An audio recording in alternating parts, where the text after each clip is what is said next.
Jehova. Tawala Bwana hata katika neno lako asubuhi ya leo. Endelea kuitisha neema, endelea kumwabudu Bwana, endelea kupasa sauti yako, usinyamaze mbele za Bwana. Endelea kubisha asubuhi ya leo, mwambie Bwana niko hapa. Sema tu neno moja, ni kwa ajili ya maisha yangu. Sema neno moja Bwana, ni kwa ajili ya kanisa lako. Sema neno moja Jehova, na mioyo zetu zitapona katika jina la Yesu mwana wa Mungu aliye hai. Katana na kila roho zote ambazo zitakazoinuliwa kinyume na ibada ya siku ya leo. Katana na kila madhabahu yote ambayo yamesimamishwa kinyume na maisha yako, kinyume na kanisa letu, kinyume na ile ministry ambayo Bwana amekupea, ambayo imenunuliwa kinyume na nyumba yako asubuhi ya leo. Haribu kila mipango zote za wachawi, teketeza kila mipango zote za Freemason, kila mipango zote za Masoni kitembo, kila falme zote za giza tunazishusha chini ya nyayo zetu. Hazitakuwa na nguvu na uwezo katika jina la Yesu. Baba, tunaomba upenyo katika anga, tunaomba kibali chako, tunaomba nguvu zako, tunaomba Roho wako Jehova akaweze kutawala katika jina la Yesu. Omba ni kwa sababu ya kanisa. Mwambie Jehova tetee kanisa lako. Mwambie Bwana akaachilia upendo, akaachilia ulinzi. Ni kwa sababu ya kanisa lake asubuhi ya leo katika jina la Yesu.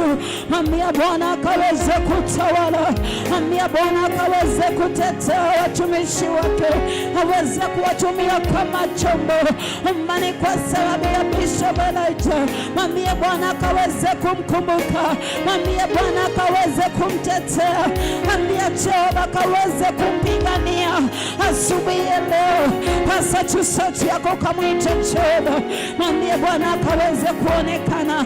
Ni kwa ajili ya waimbaji. Mwambie Yesu akaweze kuwatumia kama chombo katika jina la Yesu Kristo. Mwambie Bwana jinsi ambavyo umeingia katika ibada ya siku ya leo, usitoke jinsi ambavyo umeingia. Mwambie Bwana unapoguza wengine usinipite, unapotembelea wengine Baba usinipite. Inua tu sauti yako kamwite Jehova. Yeye ni muweza, yeye anatawala, yeye anatosha. Ukimwita naye ataitika katika jina la Yesu.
Jehova nitenge na ulimwengu.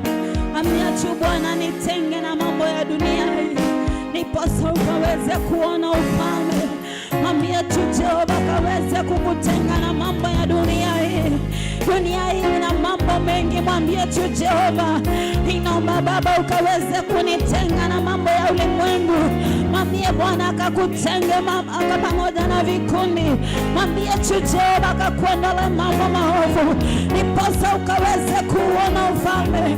Mwambie tu Jehova, ninaomba Bwana ukanitenge na ya ulimwengu. Bwana ninaomba ukanitenge na mambo ya dunia hii. Mambo ya dunia hii yana machafuko. Mambo ya dunia hii iko na misukosuko. Mwambie Bwana nitenge na ya ulimwengu, niposa nikaweze kuona ufalme. Mwambie tu Jehova akakutenge na mambo maovu.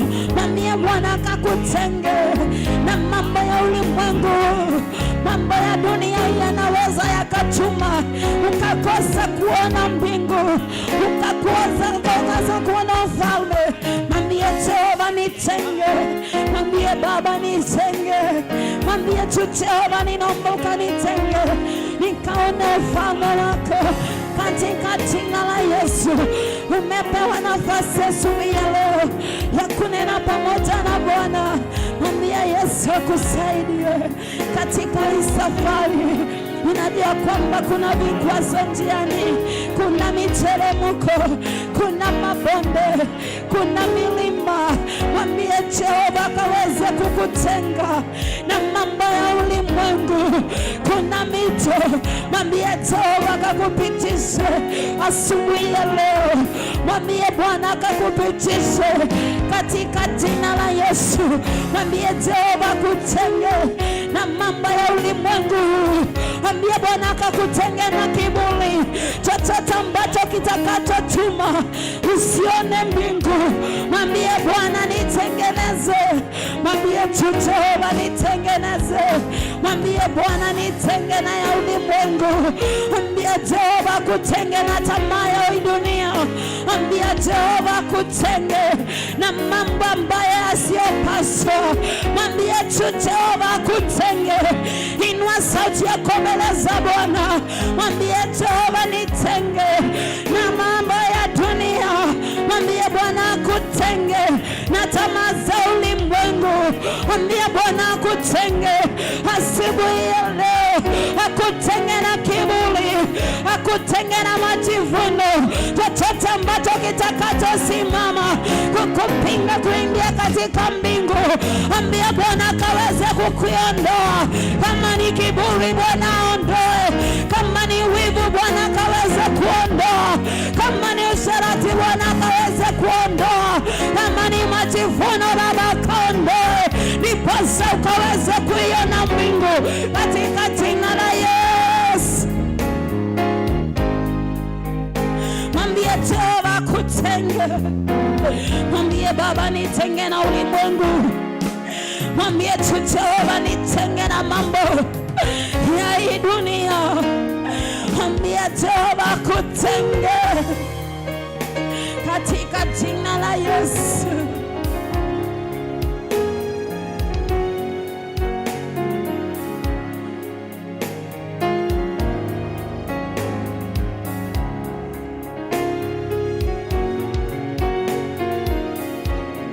Yesu anaweza. Yesu anaweza asubuhi ya leo.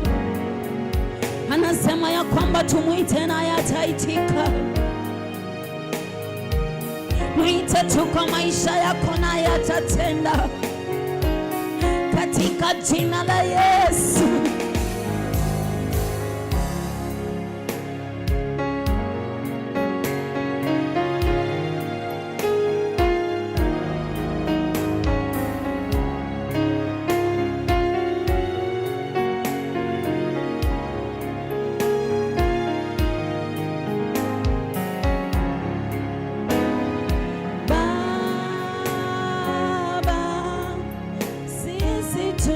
Tunakuabudu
Bwana.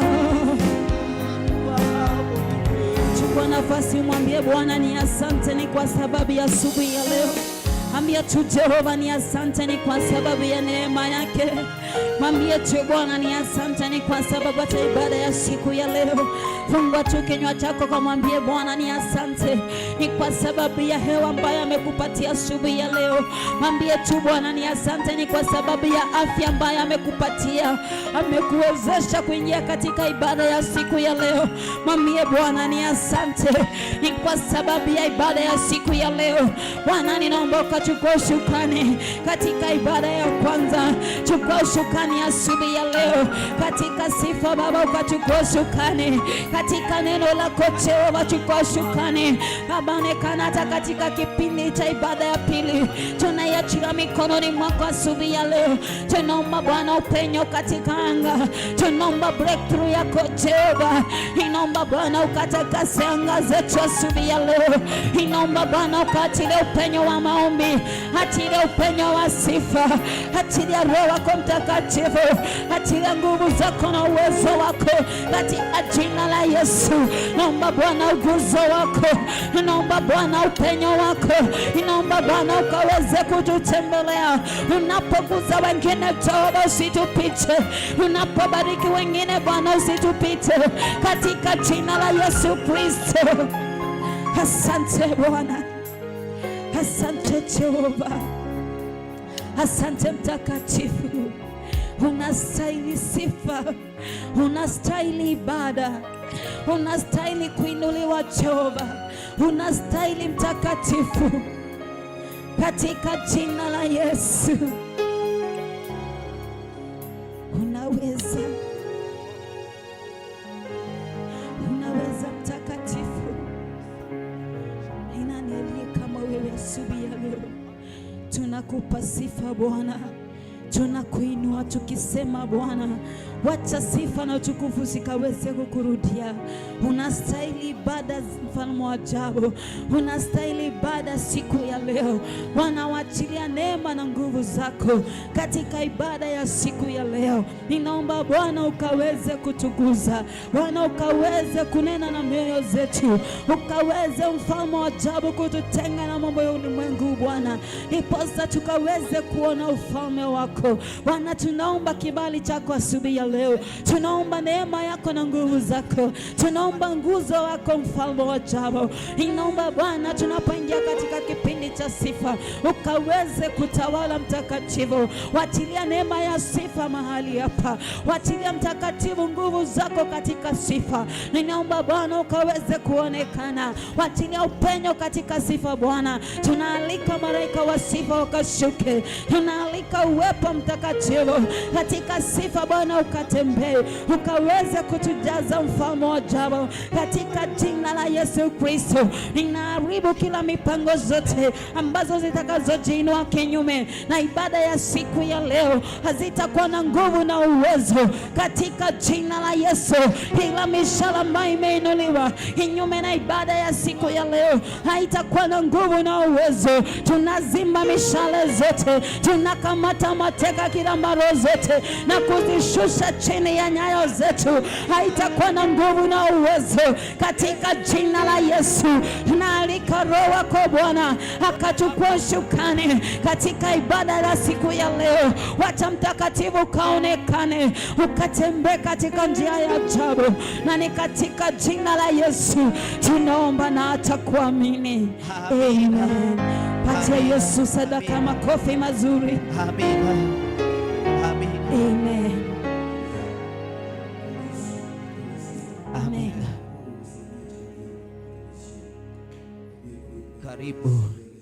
Karibu katika ibada. Karibu katika ibada. Amen. Haleluya. Amen. Amen. Amen. Amina. Amina. Yes. Haleluya. Amina. Amen. Amina. Yes. Amina. Amen.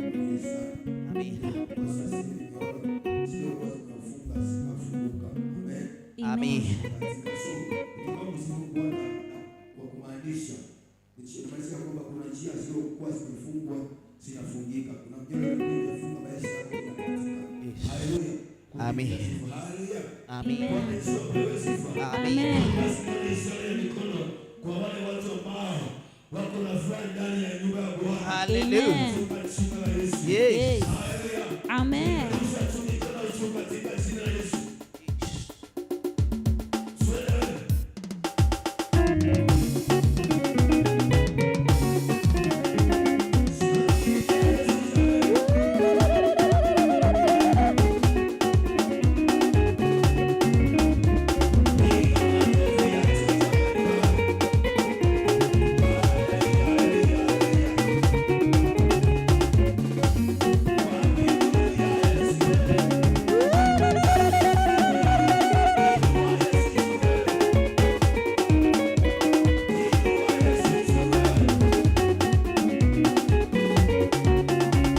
Wapi makofi ya chuchameni, twende.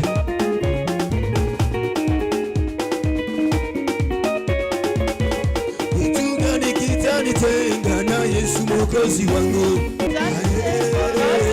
Oh, kitu gani kitanitenga na Yesu Mwokozi wangu? Oh, kitu gani kitanitenga na Yesu Mwokozi wangu? Oh, kitu gani kitanitenga na Yesu Mwokozi wangu? Oh, kitu gani kitanitenga na Yesu Mwokozi wangu? Inua mikono wewe. Ni kitu gani kitakutenga na Yesu wewe? Shangilia Bwana. Haleluya, haleluya. Shangilia Yesu jamani wewe. Yeye ni muweza. Yeye anainua. Yeye anatawala. Yeye anatosha. Twende, twende, twende, twende, twende, twende, twende, twende. Kuna muziki wa Yesu jamani wewe. Haleluya. Nitawimbia Bwana kwa kuwa yeye ameniona. Nitawimbia Bwana kwa kuwa yeye ameniona. Nitawimbia Mwokozi kwa kuwa yeye ameniona. Nitawimbia Bwana. Uimbio kimaanisha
ameniona, ameniona, ameniona, ameziona, ameniona, ameniona,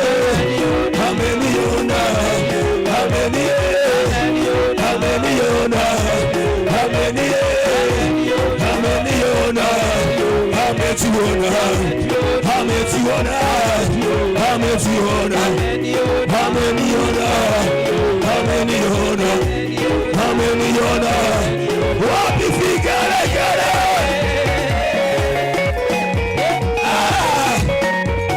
Ameziona Bwana. Kama amekuona wewe, usiese Bwana. Amekuona wiki mzima, usiese.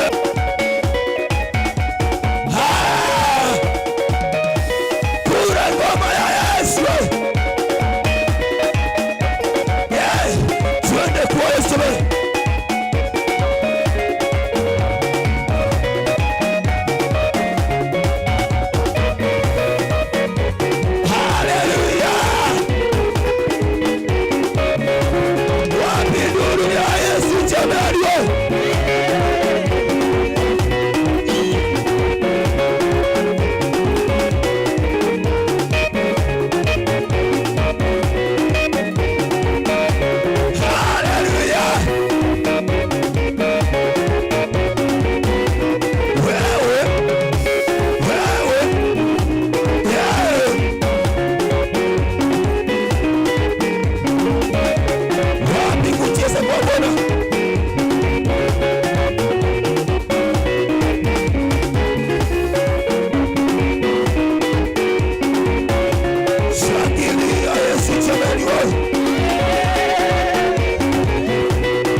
uzima wa milele.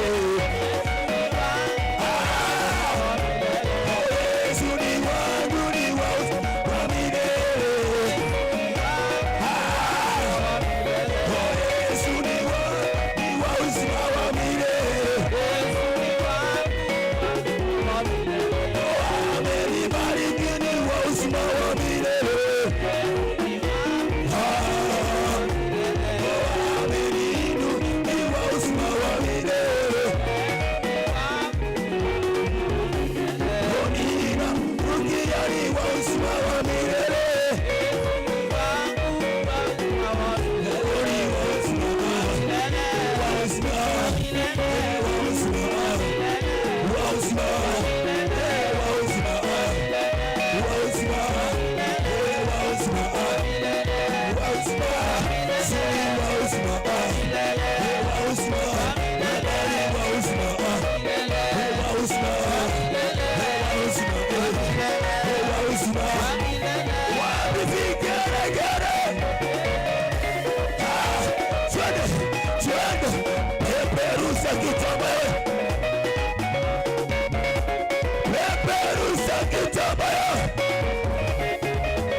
Wakamba wa Yesu wewe, sisikii sauti ya wakamba wewe, sauti ya wakamba wewe.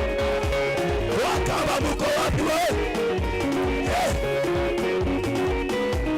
Wakamba mko wapi wewe?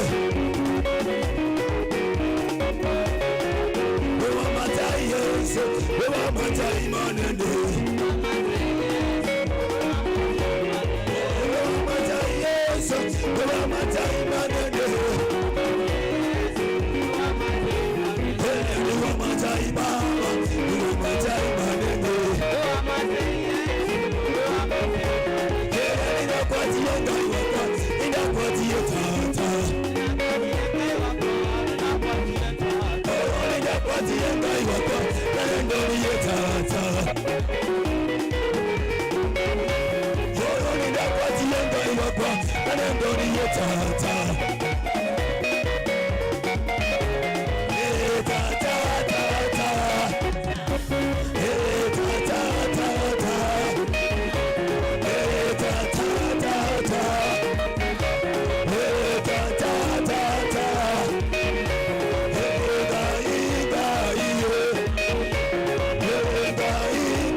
makofi mazuri. Haleluya. Haleluya. Haleluya. Haleluya. Yesu makofi mazuri. Shangilia Bwana. Shangilia Yesu. Haleluya. Haleluya. Haleluya. Shetani atemanga imani yake. Shetani atemanga imani yake. Shetani atemanga imani yake. E Baba umolole. Shetani atemanga imani yake. Shetani atemanga imani yake. Shetani atemanga imani yake. E Baba Shetani atemanga imani yake. Shetani atemanga imani yake. Shetani atemanga imani yake. E Baba umolole. Shetani atemanga imani yake. Shetani atemanga imani yake. Shetani atemanga imani yake. E Baba umolole. Shetani atemanga imani yake. Shetani atemanga imani yake. Shetani atemanga imani yake. E Baba umolole. Shetani atemanga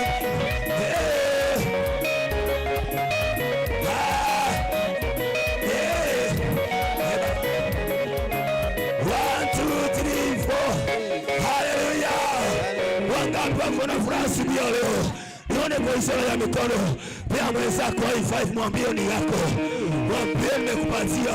Mwambie usiweke hiyo baraka weka. Hiyo baraka weka. Mwambie ushindi weka. Mwambie neema weka. Kwa jina la Yesu. Haleluya. Inua mikono yako juu. Taka mweka askofu. Haleluya.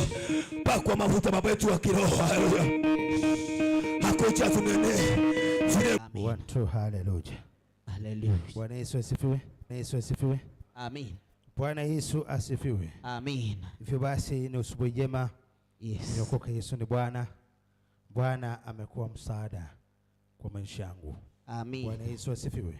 Amen. Hivyo basi najua kwamba siku ya leo kuna makubwa yale Yesu anaenda kuyatenda kwa ajili ya watu wake. Bwana Yesu asifiwe. Amen. Kwa sababu kila wakati yeye Mungu ni mwaminifu na kuna nguvu na mamlaka ya kutenda mambo makubwa kwa utukufu wa jina lake. Bwana Yesu asifiwe. Amen. Bwana Yesu apewe sifa. Amen. Kwa hivyo wapendwa, ni vizuri kujitolea kwa Mungu ili Mungu akapate nafasi ya maisha yako ya kukuhudumia. Bwana Yesu asifiwe. Bwana Yesu apewe sifa. Na najua kwamba Bwana wa amani atajitukuza na ataonekana. Amen. Na atatenda, atalete njia ama mahali pasipo njia ye Mungu ulete njia. Amen. Bwana Yesu asifiwe. Amen. Niliwaeleza ya kwamba kanisa za kiroho huwa Mungu anatufunulia yale mambo ambao tunastahili kuyafanya ndiposa tuweze kufikia mambo makuu katika maisha yetu. Bwana Yesu asifiwe sana. Amen. Kwa hivyo katika hii safari ya wokovu kuna mambo fulani, kama vile wakati unapokuwa unapanda, inafikanga wakati inakuwa lazima zile mimea umepanda uongezee mbolea.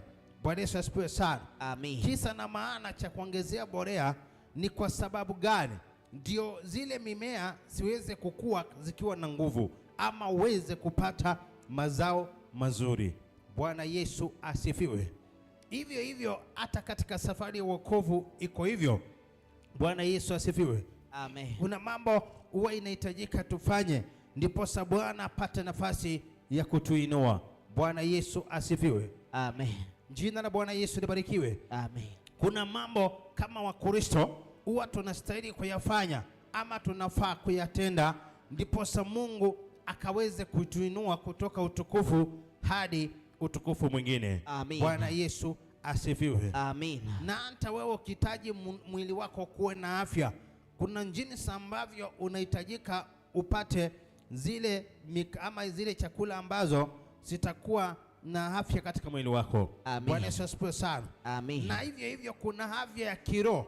Bwana Yesu asifiwe. Amen. Jina la Bwana Yesu libarikiwe. Amen. Na afya ya kiroho haipatikanangi kwa njia nyingine pasipo kufunga na kuomba.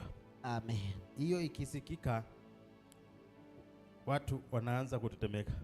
Bwana Yesu asifiwe sana. Amen. Watu wakisikia injili ya kufunga na kuomba, watu wanaanza kusema Bwana Yesu asifiwe sana. Amen. Bwana Yesu asifiwe. Amen. Mwili wa ndani chakula yake ni kufunga. Bwana Yesu asifiwe sana. Amen. Ndio uweze kupata nguvu za kupigana na mapepo na maroho machafu. Bwana Yesu asifiwe. Amen. Jina la Bwana Yesu libarikiwe. Amen. Yesu mwenyewe alikuwa Mungu na alikuwa mwanadamu na alifunga siku 40 mchana na usiku. Bwana Yesu asifiwe. Amen. Kwa nini Yesu alifunga na alikuwa ni Mungu? Bwana Yesu asifiwe sana. Jina la Bwana Yesu libarikiwe. Bwana Yesu apewe sifa. Bwana wa majeshi apewe sifa. Yesu alikuwa ni Mungu na alikuwa ni mwanadamu. Biblia inasema ya kwamba 100% Yesu alikuwa ni Mungu na vile vile alikuwa ni mwanadamu. Bwana Yesu asifiwe sana.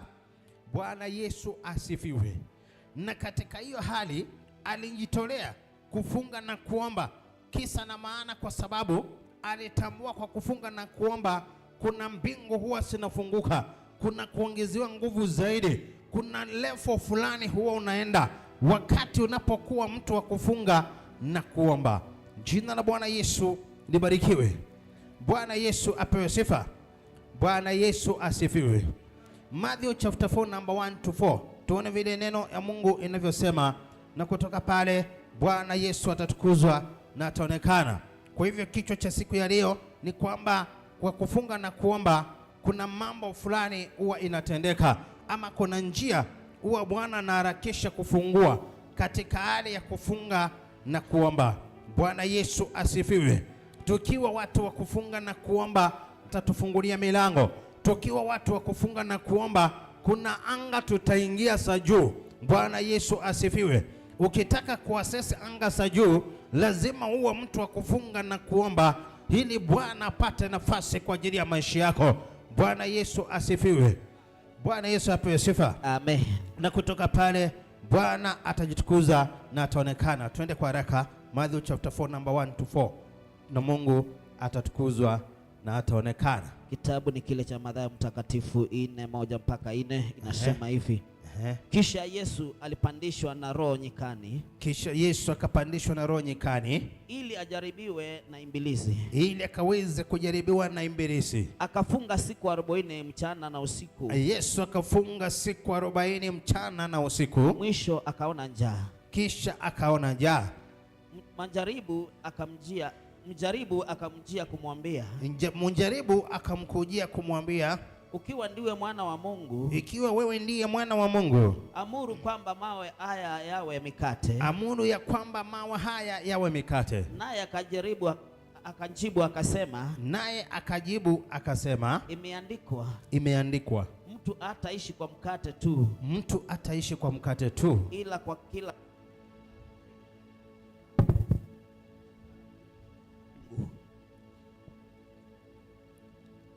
Bwana Yesu na bariki maandiko yake. Amen.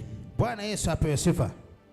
Biblia inasema ya kwamba hiyo Matthew chapter 4 number 1, kitaka unaweza enda mpaka namba 10 ndio uelewe vizuri. Bwana Yesu asifiwe sana. Amen. Huyu alikuwa ni Yesu na Biblia inasema Yesu alikuwa ni Mungu na vile vile Yesu alikuwa ni mwanadamu. Yes. Na maandiko inasema ya kwamba Yesu aliweza kufunga siku 40 mchana na usiku. Na unjue ya kwamba baada ya kufunga mchana na usiku kwa siku 40 pasipo kula chochote ama kunywa chochote, maandiko inasema ya kwamba aliweza kujaribiwa na shetani. Baada ya kukaa kwa maombi, ile siku alikuwa anakamilisha siku ya 40. Biblia inasema ya kwamba ibilisi na kaja na akamtwaa na akampandisha katika kilima. Bwana Yesu asifiwe. Amen. Na akaanza kumjaribu kwa mambo fulani, lakini maandiko inasema ya kwamba naye Yesu, kwa sababu ya kuwa wakati alipokuwa katika maombi ya kufunga na kuomba, kuna mbingu ama kuna nguvu aliweza kupokea. Bwana Yesu asifiwe sana. Na zile nguvu aliweza kupokea zilikuwa ni nguvu za kushinda hila za ule mwovu shetani. Yes. Bwana Yesu asifiwe sana. Amen. Bwana Yesu asifiwe. Amen. Na wakati alipokuwa katika maombi, Biblia inasema ya kwamba baada ya yale maombi, hapo ndipo ibilisi alijaribu kuja kumjaribu, lakini hakuweza kumshinda Yesu. Kisa na maana kwa sababu baada ya yeye kukaa kwa maombi siku 40 mchana na usiku, aliweza kupokea nguvu ambapo shetani angeweza kubishana na yeye. Bwana Yesu asifiwe. Amen. Bwana Yesu apewe sifa. Amen. Wakati unafunga na kuomba mpendwa, unapokea nguvu na mamlaka za kiroho. Bwana Yesu apewe sifa. Mambo ya kiroho yanapatikana kwa njia ya kufunga na kuomba, na ndiposa Bwana kanituma leo akaniambia kwamba henda uambie watu wangu, ninahitaji wakaweze kutambua umuhimu wa kufunga na kuomba, na kile kinapatikana wakati tunapokuwa katika maombi ya kukataa vyakula. Bwana Yesu asifiwe sana. Jina la Bwana Yesu libarikiwe. Amen. Kuna mambo inafunguka kwa sababu ya kufunga. Kuna mambo na kuna anga za juu watu huwa wanaingia kwa sababu ya kufunga na kuomba. Wakati unapokuwa unafunga na kuomba, kuna vitu huwa zinafunguka, kuna milango huwa inafunguka, mambo yaliyokwama miaka mingi huwa inafunguliwa, kwa sababu katika kufunga na kuomba huwa inalengeza kamba na nira katika ulimwengu wa kiroho. Amen. Bwana Yesu asifiwe sana. Amen. Zaidi ya wote, kwa kufunga na kuomba, mwili wa ndani unapata nguvu. Bwana Yesu asifiwe sana. Bwana Yesu apewe sifa. Amen. Mwili wa ndani unapata nguvu, na ndio sababu wale watu wafunga na kuomba ni ngumu sana kushambuliwa na adui. Bwana Yesu asifiwe. Amen. Ukiwa mtu wa kufunga na kuomba, mwili wa ndani utapata nguvu, utakuwa na mamlaka ya ni kama zile chemichemi katika mwili. Zile chemichemi ndani ya mwili zikiwa na nguvu zinapigana na magonjwa. Ni kweli ama si kweli? Bwana Yesu asifiwe sana. Amen. Hivyo ndivyo ilivyo hata wakati unakuwa mtu wa kufunga na kuomba, mwili wako wa ndani unapata mamlaka. Inakuwa hakuna mchawi wala mganga wala mfunga mapepo anaweza tuma roho ikuje kupata nafasi kwa maisha yako, kwa sababu mwili wa ndani ako na nguvu za kupigana na hila za shetani. Bwana Yesu asifiwe. Amen. Yesu alikuwa ni Mungu na vile vile alikuwa ni mwanadamu, na alifunga siku 40 mchana na usiku, 40 days bila kunywa wala kula chochote. Bwana Yesu asifiwe sana. Amen. Naye kushuka pale, mapepo yakamtii, shetani mwenyewe alimtii, alimjaribu ikashindikana. Bwana Yesu asifiwe. Amen. Hivyo basi wapendwa, kwa kufunga na kuomba kuna mambo hufanyika na kuna mambo hufunguka kwa haraka kwa ajili ya kufunga na kuomba. Ukiona mambo yako yamekwama, kuna mambo haiendi vizuri, unachukua hatua ya kufunga na kuomba. Hiyo ndio kuingia anga za juu na kudai kile ambacho kimezuiwa, na Bwana anakifungua. Amen. Bwana Yesu asifiwe sana. Amen. Bwana Yesu apewe sifa. Amen. Jina la Bwana Yesu libarikiwe. Amen. Matthew chapter 17 number 14 to 21. Tuone vile neno la Bwana inavyosema. Tunaongelelea kuhusu kufunga na kuomba. Kwa nini Yesu alifunga na alikuwa ni Mungu? Kwa nini Yesu alitamani kukaa kwa maombi ya kufunga? Kwa sababu gani? Alitambua kwamba kwa kufunga kuna pipawa, kunazo nguvu huwa Bwana anaachilia katika zile pipawa zilio ndani yako. Bwana Yesu asifiwe. Jina la Bwana Yesu libarikiwe. Inasema nini? Mathayo mtakatifu 17:14 mpaka 21. Nasema hivi: nao waliofikia mkutano, mtu mmoja akamjia akampigia magoti akisema, Bwana, umrehemu mwanangu, kwa kuwa ana kifafa na kuteswa vibaya, maana mara nyingi huanguka motoni na mara nyingi majini. Nikamleta kwa wanafunzi wako wasiweze kumponya. Yesu akajibu akasema, enyi kisasi kisichoamini kilichopotoka, nitakaa pamoja nanyi hata lini? Nitachukuliana nanyi hata lini? Mleteni huku kwangu. Yesu akamkemea pepo, naye akamtoka yule kijana, akapona tangu saa ile. Kisha wale wanafunzi wakamwendea Yesu kwa faragha wakasema, mbona sisi hatukuweza kumtoa? Yesu akawaambia, kwa sababu ya ufungufu wa imani yenu. Kwa maana amini nawaambia, mkiwa na imani kiasi cha punje ya haradali, mtauambia mlima huu, ondoka hapa uende kule, nao utaondoka, wala halitakuwako neno lisilowezekana kwenu. Lakini namna hii haitoki ila kwa kusali na kufunga. Bwana na bariki maandiko yake. Amen. Hawa walikuwa ni wanafunzi wa Yesu, na Biblia inasema ya kwamba ilifika wakati wakiwa katika huduma, maandiko inasema ya kwamba waliweza kuletewa mtoto ambaye alikuwa anaanguka na ugonjwa wa kifafa wa kuanguka, na maandiko inasema ya kwamba wale wanafunzi waliweza kuomba, lakini ule mtoto hakuweza kupata uponyaji. Na Biblia inasema ya kwamba wakati ule baba wa ule mtoto alipoona ama alipotambua ya kwamba Yesu alikuwa yale maeneo, Biblia inasema ya kwamba akamwendea Yesu na akamwambia kwamba, Rabi, mtoto wangu ameteseka sana kwa ajili ya ugonjwa wa kuanguka. Na hapo ndipo ule mzee ama ule baba Yesu akamwamrisha, akamwambia kwamba nenda ukamlete yule mtoto hapa kwangu, kwa sababu alikuwa ashamwambia Yesu, nishampelekea wanafunzi wako wakamuombea, lakini hakuna jambo iliweza kutendeka. Na hapo ndipo Yesu akamwambia, nenda ukamlete upande wangu, nenda ukamlete kwangu. Na baada ya kumleta kwa Yesu, alitamka neno moja tu, wa ule mtoto kifafa ikamuondokea na akapona papo kwa hapo. Na maandiko inasema ya kwamba wale wanafunzi wakamkujia Yesu wakamwambia kwamba, tumeona sisi tumejaribu hii jambo imeshindikana.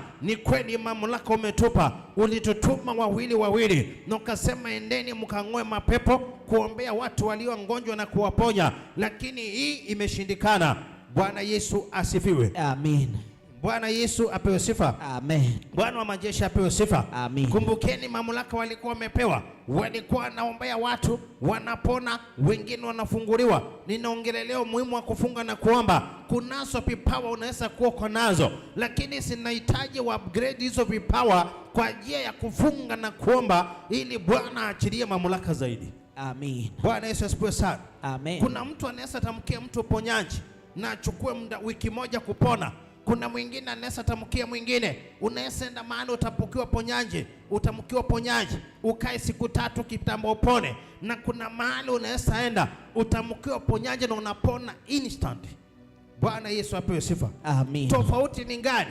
Wote ni watumishi, lakini inategemea na vile huyo mtu amekaa karibu na Mungu kwa njia ya kufunga na kuomba. Yesu akatambua, wanafunzi wakamuendea wakasema ya kwamba, Bwana Yesu asifiwe sana, tumeomba na hatujaona mabadiliko.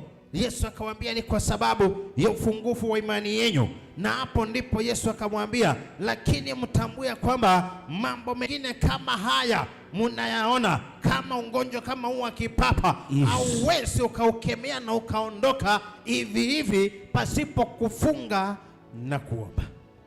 Bwana Yesu asifiwe sana. Amen. Bwana Yesu apewe sifa. Amen. Jina la Bwana Yesu libarikiwe. Amen. Bwana Yesu asifiwe. Hallelujah. Yesu akasema ya kwamba kwa sababu nyinyi ni kizazi ambacho kimepungukiwa na imani, na akarudi kuambia kwamba mambo mengine kama haya haiwezi kufanyika hivi hivi pasipo kufunga na kuomba. Wapendwa, maombi ya kufunga na kuomba inafungua mbingu. Bwana Yesu asifiwe sana. Amen. Bwana Yesu asifiwe. Amen. Maombi ya kufunga na kuomba inatia nguvu zile vipawa ziko ndani yetu. Hawa wanafunzi walitumika kufanya miujiza. Kuna mambo fulani walitenda, lakini huyu wa kifafa ilipofika hiyo nzamo walishindwa na kuponya ule mtu, kwa sababu kuna ufungufu ulikuwa umekosekana ndani yao, na ule ufungufu ungelindwa ama ungezibwa kwa njia ya kufunga na kuomba, wapate mamlaka ya kuponya magonjwa kama kifafa. Amen. Bwana Yesu asifiwe. Amen. Jina la Bwana Yesu libarikiwe. Amen. Bwana Yesu asifiwe. Amen. Yesu akaniambia, enda ukaambia watu wangu, kuna mambo fulani haiwezi kufanyika pasipo wewe kufunga na kuomba, pasipo wewe kujitolea kwa Bwana. katika njia ya kufunga na kuomba. Na ndiyo sababu wakati inapokuwa ibada ni ya kufunga na kuomba, shetani hujaribu kuzuia watu wengi. Hata wakati mtumishi wa Bwana anapotumwa hii injili ama hii ujumbe wa kufunga na kuomba, ili watu wengi wasije wakaingia kwa hiyo. Bwana Yesu asifiwe sana.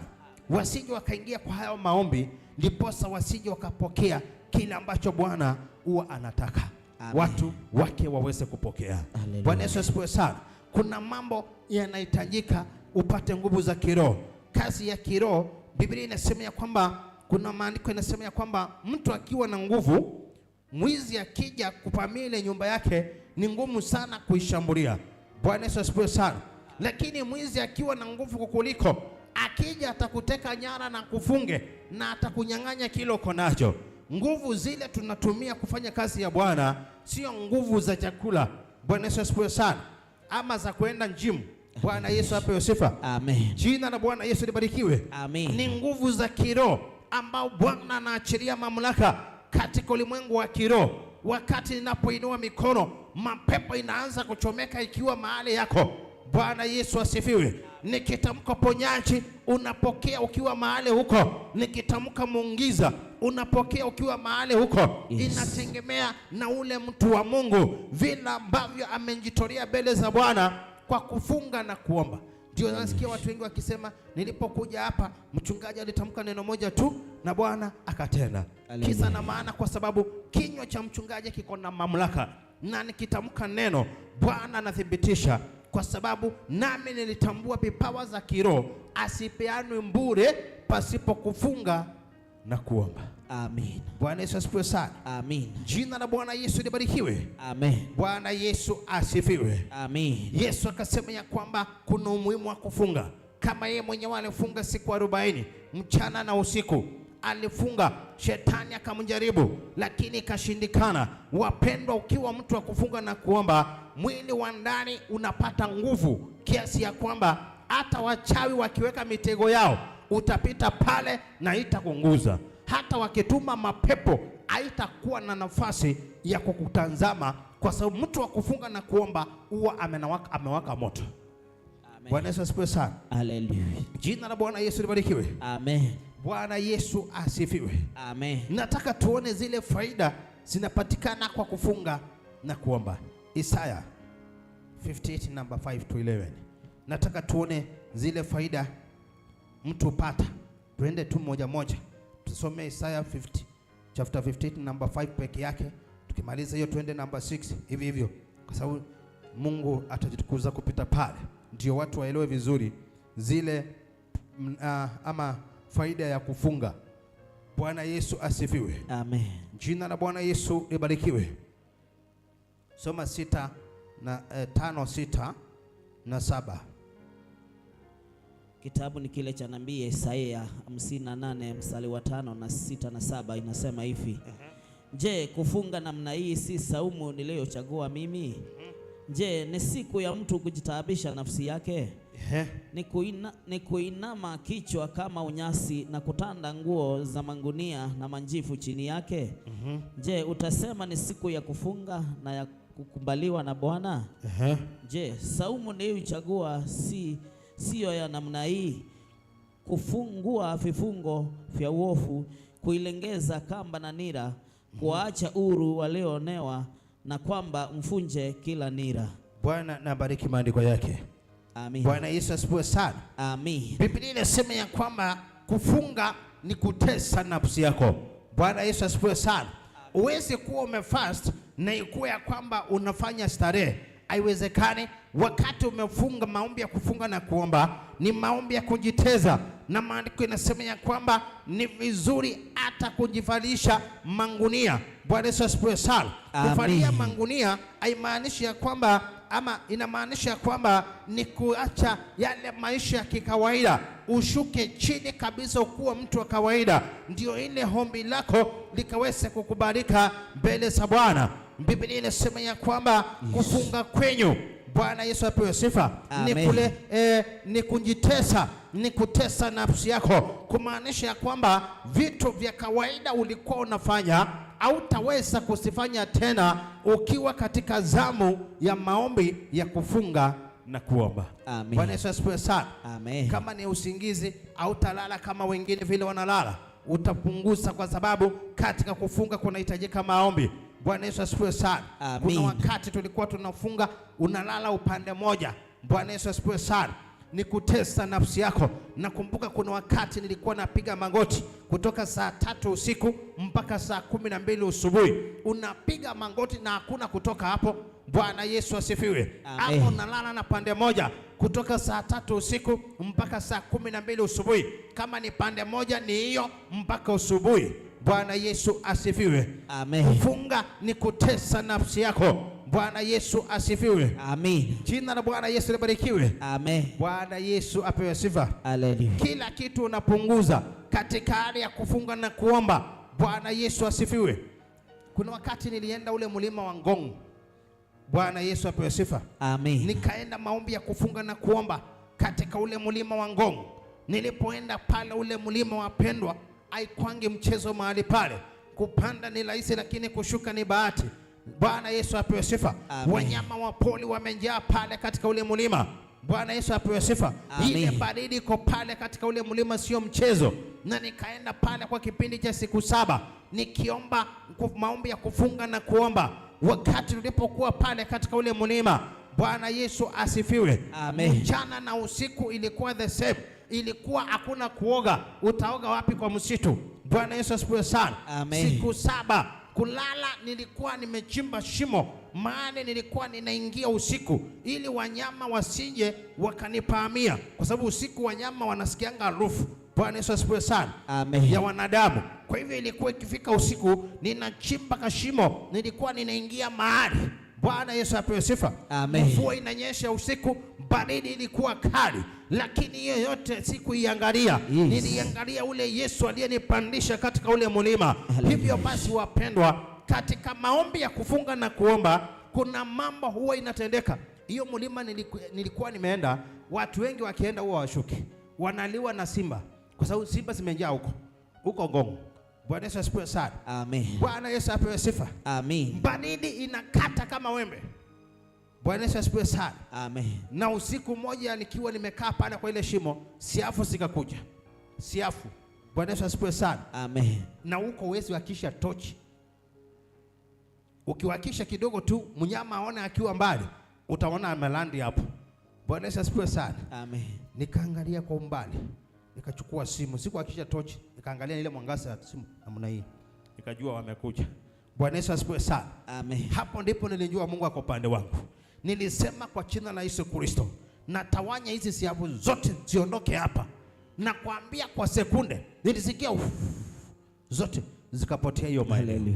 Bwana Yesu asifiwe sana. Amen. Kufunga na kuomba kuna mamlaka za kiroho huwa unapata.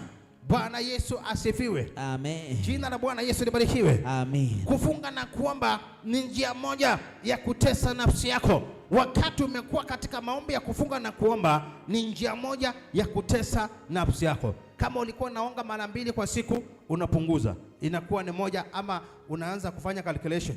Leo alafu unaonga Monday, unaonga Wednesday. Bwana Yesu asifiwe sana. Amen. Bwana Yesu apewe sifa. Hallelujah. Si kutesa mwili wako. Yes. Bwana Yesu asifiwe sana. Bwana Yesu apewe sifa. Amen. Ni kutesa mwili wako.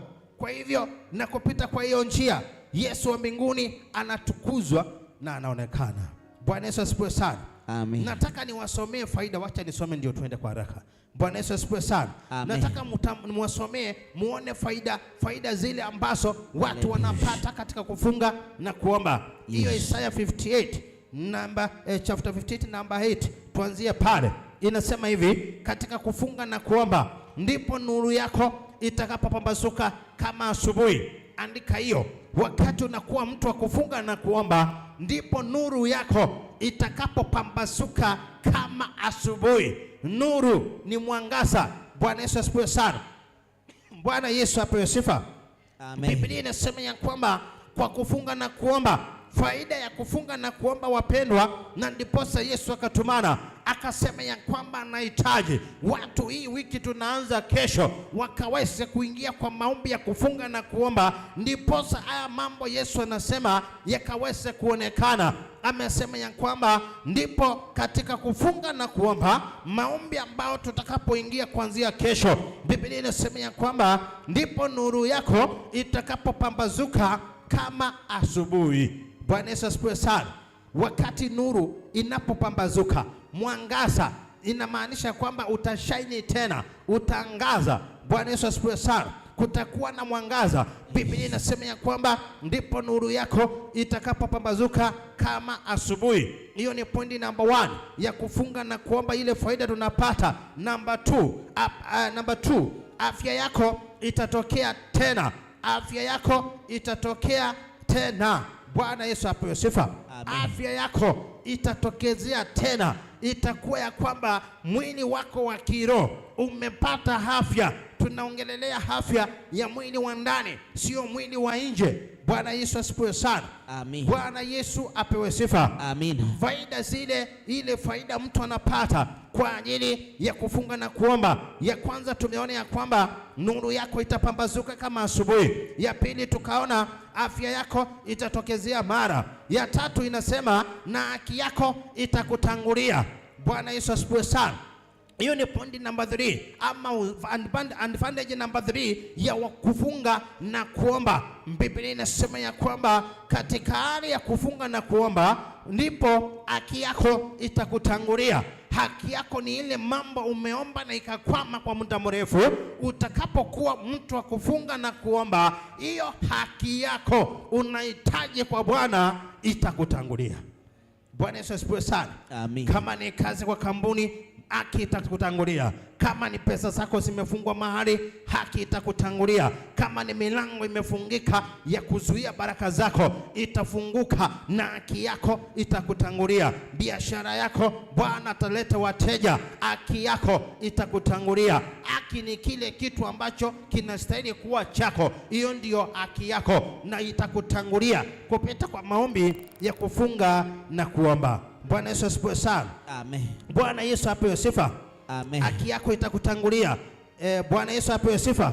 Utukufu wa Bwana utakufuata nyuma yako ukulinde. Hiyo ni advantage ya 4. Andika hiyo. Utukufu wa Bwana utakutangulia, utakuwa nyuma yako ukulinde. Mtu ambaye amekuwa ni mtu wa kufunga na kuomba, na kama utukufu wa Bwana utakuwa nyuma yako ili uweze kukulinda.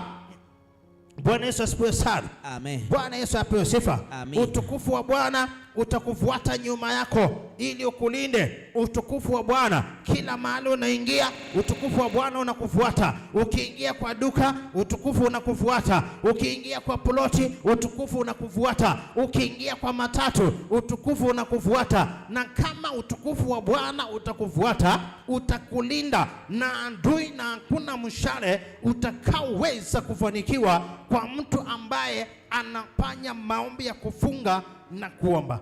Utukufu wa Bwana unakufuata. Bwana Yesu asifiwe sana.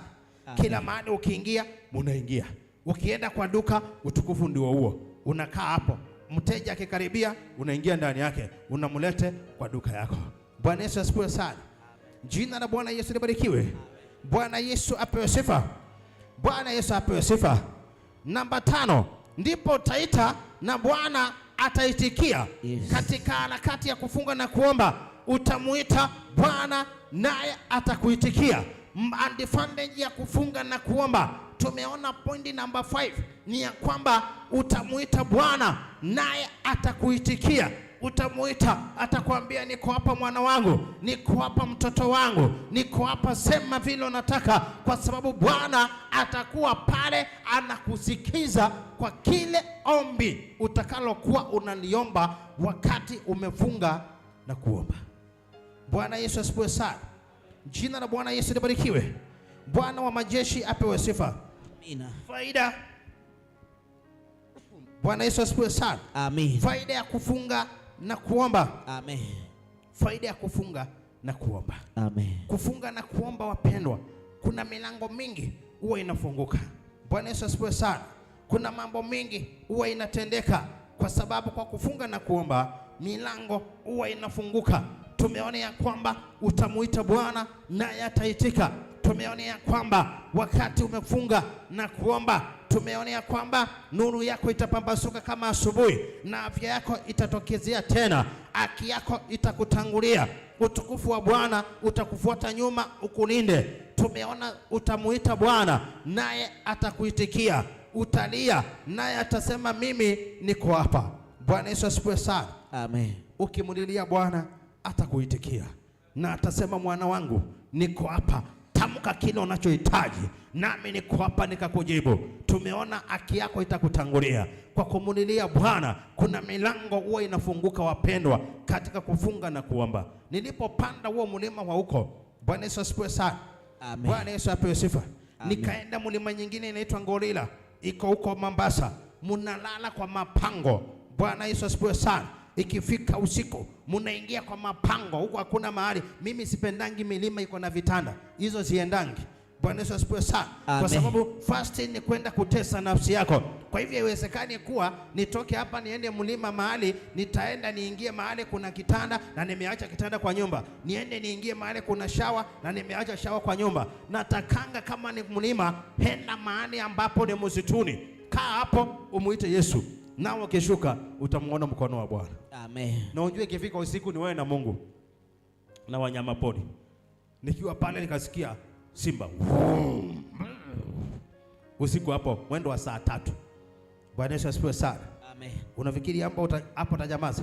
Si unaongezea anga ya maombi, na unajua kwamba huwezi paza sauti sana, kwa hivyo lazima kila kitu una balance. Bwana Yesu asifiwe sana. Bwana Yesu apewe sifa.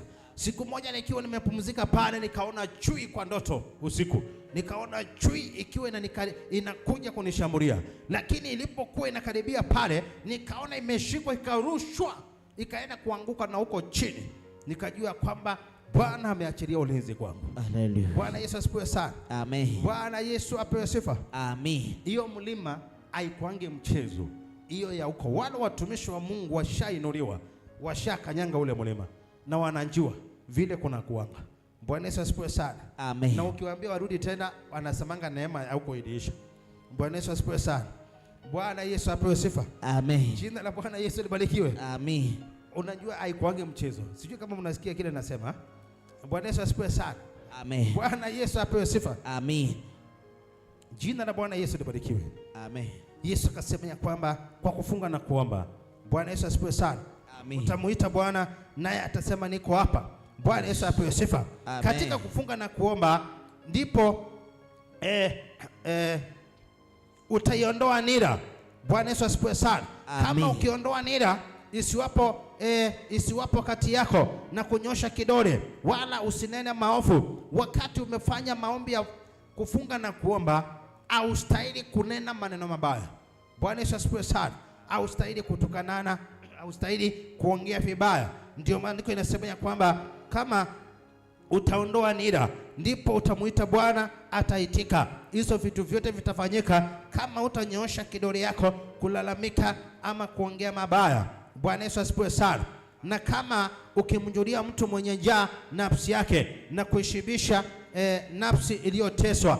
Bwana Yesu asifiwe sana. Ukiwa mtu katika hali ya kufunga na kuomba, unastahili kuelewa ya kwamba kufunga na kuomba unastahili kusaidia mtu wale wako karibu na wewe. Bwana Yesu asifiwe sana. Na kama unakaa na mtu ambaye anjui maana ya kufunga na kuomba, haistahili wakati kumetangazwa kufunga na kuomba na wewe unaenda kutangaza kwa nyumba yako, leo hakuna kula na kunywa, tuko fasting. Hakuna kitu kama hiyo. Wewe funga peke yako au wengine wapewe chakula.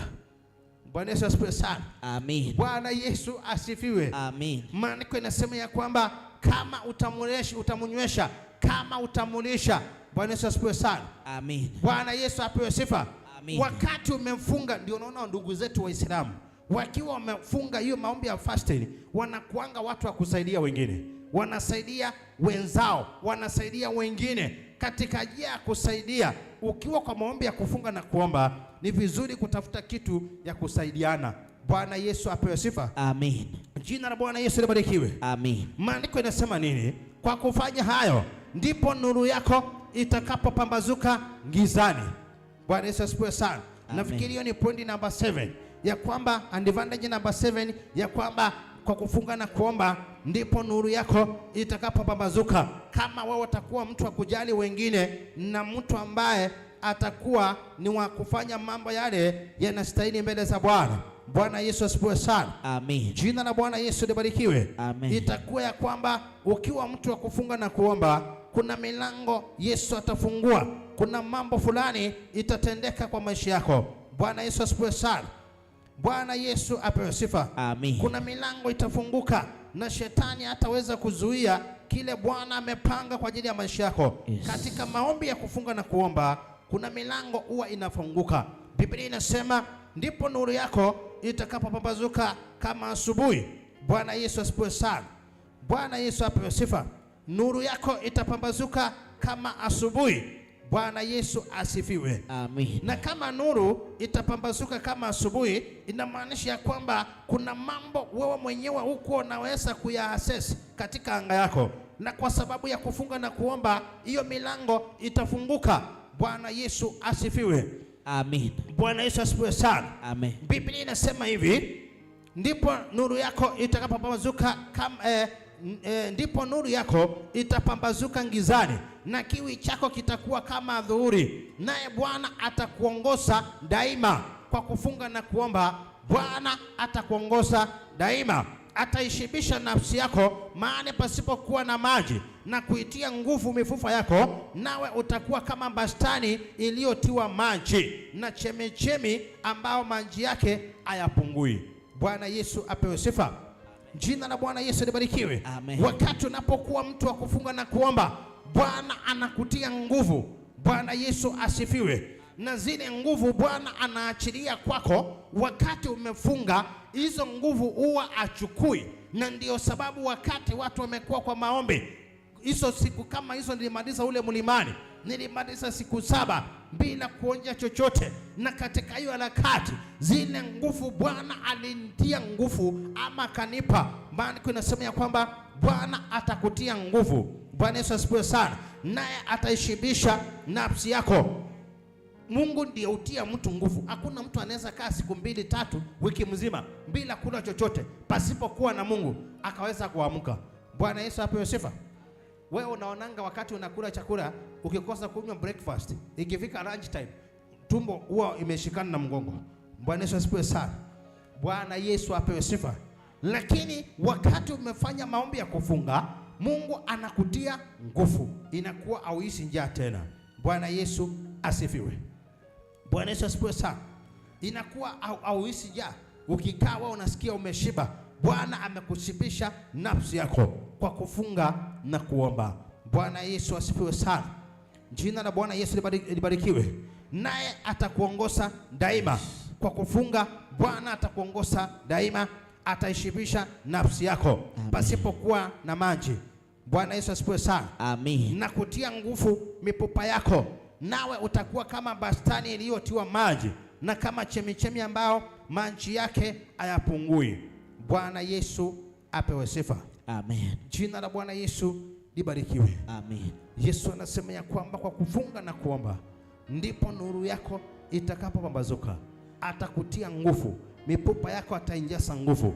Tumeona hizo advantage zote ambazo Mungu anatenda wakati umekuwa mtu wa kufunga na kuomba. Faida yake tumeziona. Bwana Yesu asifiwe. Nuru yako itapambazuka kama asubuhi. Afya yako itatokea tena. Haki yako itakutangulia.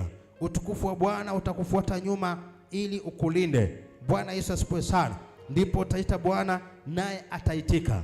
Utalia naye atasema niko hapa. Bwana Yesu asifiwe sana. Kama nawe utawasaidia wale wasiokuwa na uwezo. Bwana Yesu asifiwe sana. Amen. Bwana Yesu apewe sifa. Amen. Jina la Bwana Yesu libarikiwe. Hallelujah. Kwa hivyo usiseme ya kwamba kwa sababu sasa tumeambiwa kuna maombi ya kufunga na kuomba kwa nyumba kila mtu lazima afunge. Hakuna. Bwana Yesu asifiwe sana. Kama hawaelewi maana ya kufunga, wacha wapee chakula wakule.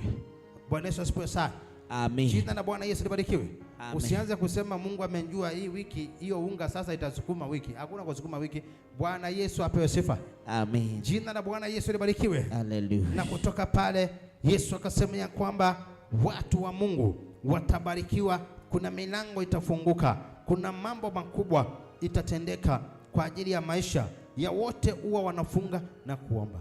Watu wengi wanaongopanga kufunga kwa sababu mwili wa nje unadhoofika. 2 Corinthians chapter 4 number 16 to 18. Tuone Paulo vile alisema. Bwana Yesu asifiwe sana. Bwana Yesu asifiwe. Kufunga na kuomba kunaleta faida kwa mwili wa mtu. Advantage ni kwako. Wewe ukifunga, mapepo haiwezi kukushughulikia. Shetani haiwezi kukuangalia kwa sababu mwili wako umewaka moto. Bwana Yesu asifiwe. 2 Corinthians chapter 4 number 16 na 18. Hallelujah. Neno la Mungu lasema hivi: kwa hiyo atulengei mbali ijapokuwa utu wetu wa nje unachakaa. Kwa hivyo hatutalengea ijapokuwa mwili wetu wa nje unachakaa. Kwa kufunga na kuomba ni lazima mwili umbadilike. Bwana Yesu asifiwe sana. Amen. Bwana Yesu asifiwe.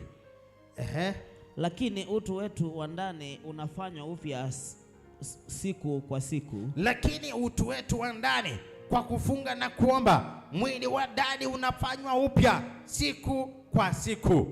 Bwana Yesu asifiwe. Amen. Maana dhiki yetu nyepesi iliyo ya muda kwa kitambo tu yatufanyia utukufu wa milele uzidio kuwa mwingi sana. Maana dhiki yetu nyepesi iliyo ya muda wa kitambo tu inatufanyia utukufu wa milele uzidio kuwa mwingi sana. Yaani ile dhiki tunaopitia kwa kufunga na kuomba, hiyo makali unaopitia, hizo changamoto unazokumbana nazo wakati unapokuwa kufunga na kuomba, wakati unakuwa hiyo njaa unaishi, hiyo baridi, Bwana Yesu apewe sifa. Amen. Wakati unapopitia hiyo dhiki ni kwa muda kidogo tu, lakini hiyo shida unaopitia kwa kutesa nafsi yako inakupea utukufu mwingi zaidi. Hallelujah. Kwa utukufu wa jina la Bwana. Amen. Bwana Yesu asifiwe. Amen. Tusiviangalie vinavyoonekana mbali visivyoonekana. Tusiangalie zile ambazo zinaonekana, bali tuangalie yale yasiyoonekana. Huu ni Paulo alikuwa anaongea, anamaanisha mambo ya kiroho. Ni kweli mwili wa nje utakapokuwa umefunga unadhoofika, lazima kilo sipungue.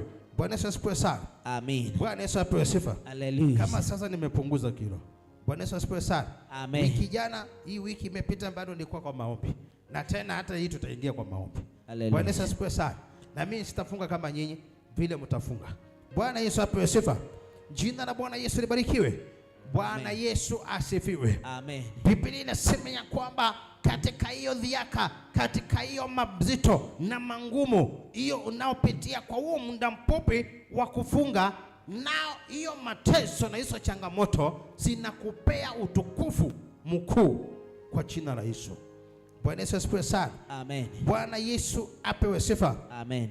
Jina la Bwana Yesu libarikiwe. Amen. Na Biblia inasema tusiviangalie vinavyoonekana bali visivyoonekana, kwa maana vinavyoonekana ni vya muda tu, bali visivyoonekana ni za milele. Bwana Yesu asifiwe sana. Wakati mwili wa ndani, wapendwa, uko na nguvu, wacha huu mwili wa nje sasa, kwa sababu watu wengi wanaangalianga mwili wa nje. Wakati umefasti unakonda, unapunguza kiasi. Bwana Yesu asifiwe sana. Watu wengi wanaangalia hiyo, lakini hawaangalii ile faida utakaopata wakati umefast. Ule mwili wa ndani, zile nguvu utakaopokea, hakuna roho wala pepo wala utawala wa giza unaweza simama mbele yako. Hallelujah. Bwana Yesu asifiwe sana. Kwa sababu tumeona ya kwamba mwili wa ndani, Biblia imesema vizuri. Bwana Yesu asifiwe sana. Kwa sababu gani? Mwili wa ndani utiwa nguvu. Bwana Yesu apewe sifa. Amen. Bwana Yesu apewe sifa. Amen. Tumeona ya kwamba mwili wa ndani, kwa hiyo hatulegei, bali ijapokuwa utu wetu wa nje uchakaa, lakini utu wetu wa ndani unafanywa upya siku kwa siku. Utu wa ndani unafanywa upya siku kwa siku. Kwa hivyo inamaanisha kwamba unapata mamlaka unapata nguvu mpya, na hizo nguvu ndio shetani huwa zinamuondoa karibu na wewe. Amen. Bwana Yesu asifiwe sana. Amen. Ukiwa mtu wa kufunga na kuomba, kuna maeneo ukifika mapepo inapika nuru peke yake. Bwana Yesu asifiwe sana. Wachawi wanafunga macho akikuona.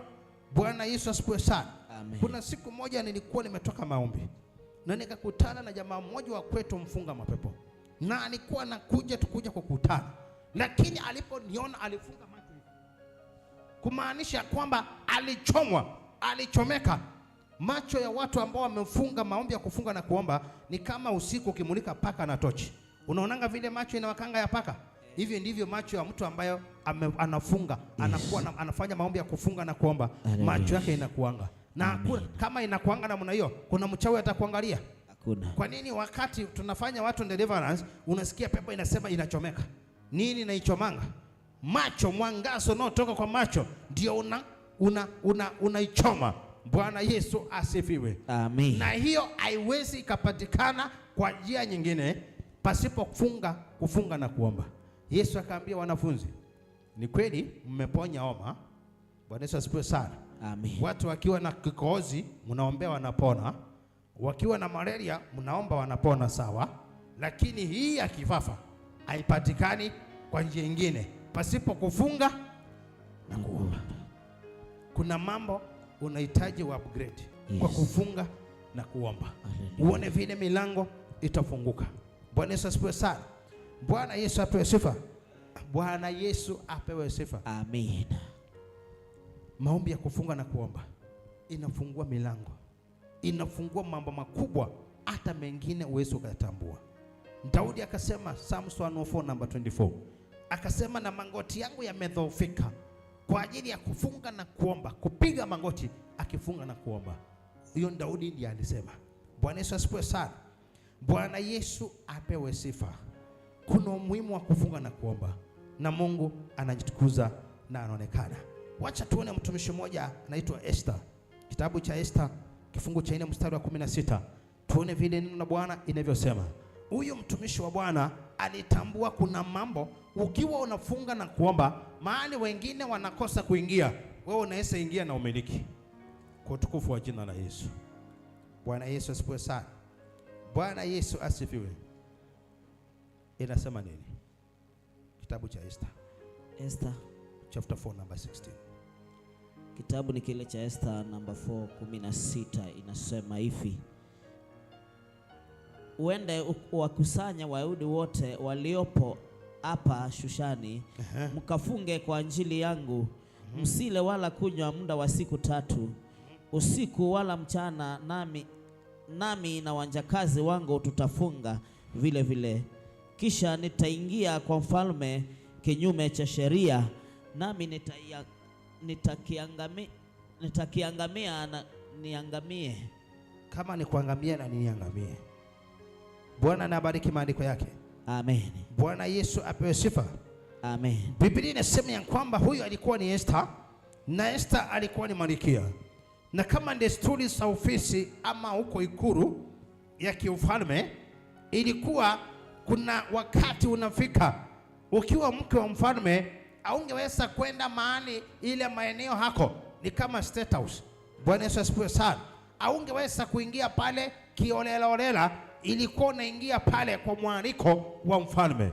Bwana Yesu asifiwe sana.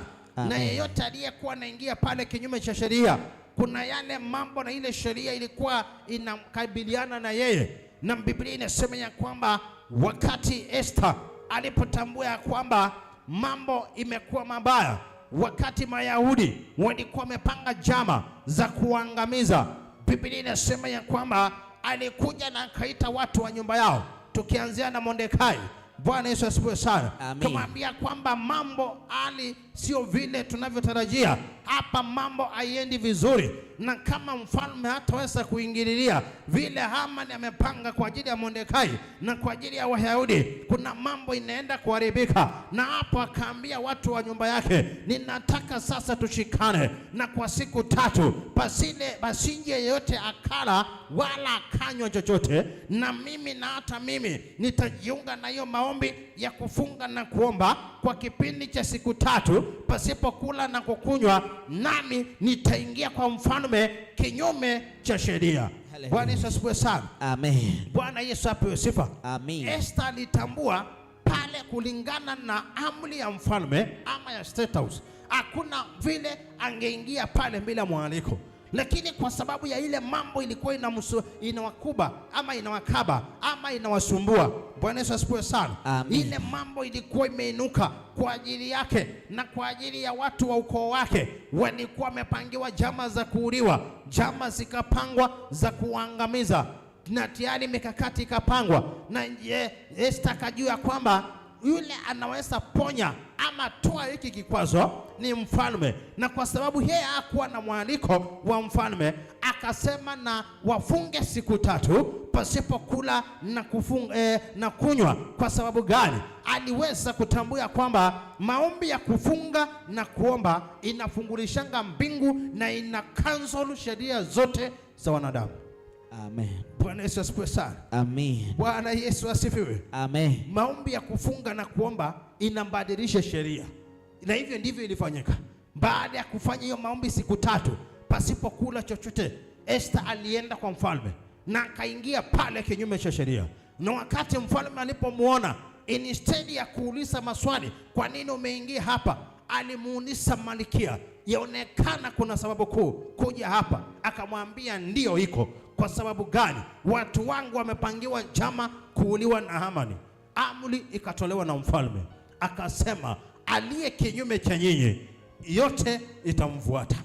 Bwana Yesu asifiwe sana. Amen. Baada ya kufunga na kuomba, Esther akaingia mahali ambapo watu hawezi ingia pasipo kuwa na mwaliko. Mpendwa, kwa kufunga na kuomba, endea hiyo kampuni.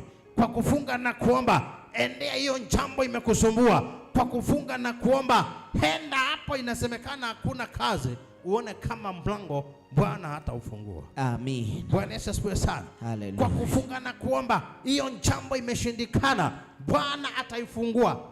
Esther aliingia State House kinyume cha sheria. Ilikuwa lazima kuwa na mwaliko, lakini akajua yeye atakomunicate na aliye na mamlaka. Kumbukeni, kuna mahali tumesoma ya kwamba utukufu wa Bwana utakuwa nyuma yako ili ukulinde, na kuna mahali tumeona haki yako utapata. Bwana Yesu asifiwe sana. Amen. Bwana Yesu apewe sifa. Amen. Maombi ya kufunga na kuomba, wapendwa, inafungua milango mingi. Bwana Yesu asifiwe. Amen. Jina la Bwana Yesu libarikiwe. Hallelujah. Yesu akanituma akaniambia kwamba enda ukaambie watu wangu anahitaji waingie kwa maombi ya kufunga na kuomba. Yesu asifiwe sana. Bwana Yesu apewe sifa. Amen. Na katika hii wiki moja tutakapokuwa kwa maombi, kuna mambo makubwa inaenda kutendeka. Kanisa, Bwana ameinua hekalu na kuna level anataka kuwaweka nyinyi washirika. Bwana Yesu asifiwe sana. Amen. Vile hekalu inainuliwa ndivyo washirika huinuliwa, na ndiposa mfikie hiyo level lazima tuingie kwa anga ya kufunga na kuomba, muone vile Mungu atajitukuza. Bwana Yesu asifiwe sana. Amen. Geukia mwenzako muulize, uko tayari kufunga na kuomba? Amesema atajua. Bwana Yesu asifiwe sana. Bwana Yesu apewe sifa. Amen. Wale hawaruhusi kufunga maombi ya kufunga na kuomba ni wajawazito. Na wale, Bwana Yesu asifiwe sana. Bwana Yesu apewe sifa. Hawa huwa wasumbuliwi. Mume wake ndiye ana fast kwa niaba yake. Kwa hivyo inamaanisha mume wake anaweza funga kafu, na Mungu anatukuzwa kwa utukufu wa Bwana. Bwana Yesu asifiwe sana. Wale wajawazito hawa hawatafunga. Bwana Yesu asifiwe sana. Hawa kuna neema ya kukula mkaango. Bwana Yesu asifiwe sana. Kama unanyonyesha mtoto, utakula andasi moja usubuhi. Bwana Yesu asifiwe sana. Mchana kula andasi moja, jioni kula chakula moja. Bwana Yesu asifiwe sana. Hii ni maombi ya siku 7. Kuanzia kesho tutamaliza Sunday. Bwana Yesu asifiwe sana. Bwana Yesu asifiwe. Naona mmeharibu sura, lakini hiyo ni maandiko. Si nimefunza maandiko mimi. Kuna mahali umesikia bishop akisema, si ni Biblia ndio ilikuwa inasema Yesu anataka tuende hiyo level nyingine. Geukia mwenzako muulize kama anataka kuinuliwa. Mwambie njia ndio hiyo. Njia ndio hiyo. Njia ni hiyo tu. Bwana Yesu asifiwe sana. Si umeona zile points tumesoma? Hizo ndizo Mungu atatumia. Nuru yako itapambazuka kama asubuhi. Bwana Yesu asifiwe sana. Haki yako itakutangulia. Utukufu wa Bwana utakufuata nyuma. Utakuwa kama bustani iliyotiwa maji. Bwana Yesu apewe sifa. Amen. Utamuita Bwana na ataitika. Atasema niko hapa ninakusikiza mwana wangu. Kwa kufunga na kuomba kuna milango huwa inafunguka. Bwana Yesu asifiwe. Amen. Kuna neema ya chakula moja jioni. Bwana Yesu asifiwe sana. Amen. Kuna neema ya chakula moja jioni, na usikule ushibe, usikule ile kilo moja peke yako, atiweke stoko ya kesho yake. Hapana. Bwana Yesu asifiwe. Amen. Jina la Bwana Yesu libarikiwe. Haleluya. Usifanye hivyo. Tumesema kufunga ni kutesa nafsi yako. Usitengeneze sembe ikue mwenzako akiwa hapa mnafanya kuangaliana hivi. Bwana Yesu apewe sifa. Haleluya. Na usiamukie saa 10 ukule tena na ukunywe maji ndio ishikilie siku mzima. Usifanye hivyo. Ukikula jioni tena kesho jioni.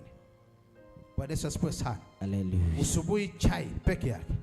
Wale wa kawaida, wale wajawazito, wa mama wananyonyesha watoto, chai na andazi. Usichukue mkate nusu na upake brumband atunasema kwa maombi. Hakuna. Bwana Yesu apewe sifa. Haleluya. Jina la Bwana Yesu libarikiwe. Amen. Na kwa hicho kipindi cha siku 7, Sunday inaokuja kuna mbingu na mambo itakuwa imechepuka. Haleluya. Bwana Yesu asifiwe sana. Amen. Na mmekaa, nimekuwa nikibeba huu mzigo peke yangu, tukisaidiana na watumishi kama Antu na nyumba yake, pastor. Bwana Yesu asifiwe sana. Bwana Yesu apewe sifa. Haleluya. Asha, Bwana Yesu apewe sifa. Kuna wachache hapa wamekuwa tukisaidiana, na huwa sitangazi hapa, lazima tufunge. Kuna wengine hapa kwa nyumba la Bwana wamekuwa wakisaidia maombi ya kufunga na kuomba. Jina la Bwana Yesu libarikiwe. Haleluya. Nimekaa sana, nafikiri huu mwaka sijitangaza maombi ya kufunga na kuomba hapa kwa kanisa. Ama nishatangaza hii mwaka. Bwana Yesu asifiwe sana. Haleluya. Usimeona ile neema Mungu amewapea? Sasa na nyinyi sasa ni kufunga. Kuanzia kesho. Kwa hivyo leo ukule. Bwana Yesu asifiwe sana. Maji umeruhusiwa kukunywa. Bwana Yesu asifiwe sana. Maji peke yake. Na usikunywe unji. Atusubuhi utengeneze uji. Ni chai. Tena sio ile maziwa Kong. Bwana Yesu asifiwe sana. Ingewezekana trungi inaweza kuwa mzuri. Si ni kutesa nafsi. Usichemshe maziwa paini mzima peke yako na useme niko fast. Bwana Yesu asifiwe sana. Amen. Usiku unakula ugali, unarudi unaongezea fruits, na uko maombi. Bwana Yesu asifiwe sana. Bwana Yesu asifiwe. Haleluya. Chakula kiasi, chakula kadogo tu. Kufunga ni kutesa nafsi yako. Na kwa hizo siku 7 mtaona kile Mungu atatenda. Bwana Yesu asifiwe sana. Hivyo nimesema hivyo ndio msiulize siku 7 zitaisha lini. Bwana Yesu asifiwe sana. Otherwise haingekuwa hivyo. Bwana Yesu asifiwe sana. Kama uko na nguvu unaweza funga bila chakula, unaweza bangangana na mahali utalemewa wewe ukule. Hiyo iko wazi. Ndio sababu imepeanwa chakula moja jioni kwa kila mtu. Bwana Yesu asifiwe sana. Haleluya. Bwana Yesu apewe sifa. Amen. Chakula moja jioni. Usubuhi ni chai peke yake. Bwana Yesu asifiwe sana. Amen. Na usikunywe juice. Juice ni chakula. Unji ni chakula. Bwana Yesu apewe sifa. Amen. Jina la Bwana Yesu libarikiwe. Haleluya. Na Mungu atatukuzwa na ataonekana. Sunday kuna anointing service. Kuna kupakwa mafuta kwa wale watamaliza hiyo mwendo, kwa sababu anga zao na maisha yao haitakuwa vile tu. Haleluya. Bwana Yesu asifiwe sana. Amen. Kwa hivyo siku ya Sunday itakuwa anointing service. Na Mungu akasema ya kwamba hiyo mafuta watu wake watakaopakwa itakuwa ni ya kufungulisha mbingu na anga za juu. Sijui kama mnajua anga za juu. Bwana Yesu asifiwe sana. Amen. Anga za juu, na ndio shetani uzuie watu kufikia. Na hizo anga ndio zimejaa mali ya watu wa Mungu. Tutaingia huko cha nguvu, acha lazima. Bwana Yesu asifiwe. Kwa hivyo Sunday inayokuja itakuwa ni anointing service, na Bwana atatukuzwa na ataonekana. Hiyo anointing service inaandamananga na dhabihu. Tafuta special offering kwa ajili ya hiyo mafuta, na kuna jambo Yesu atatenda kwa maisha yako. Usipokee mafuta ya Bwana bure. Hiyo mafuta ikuangi ya kawaida. Mafuta inahitaji gharama, na Bwana anatukuzwa kwa hiyo njia.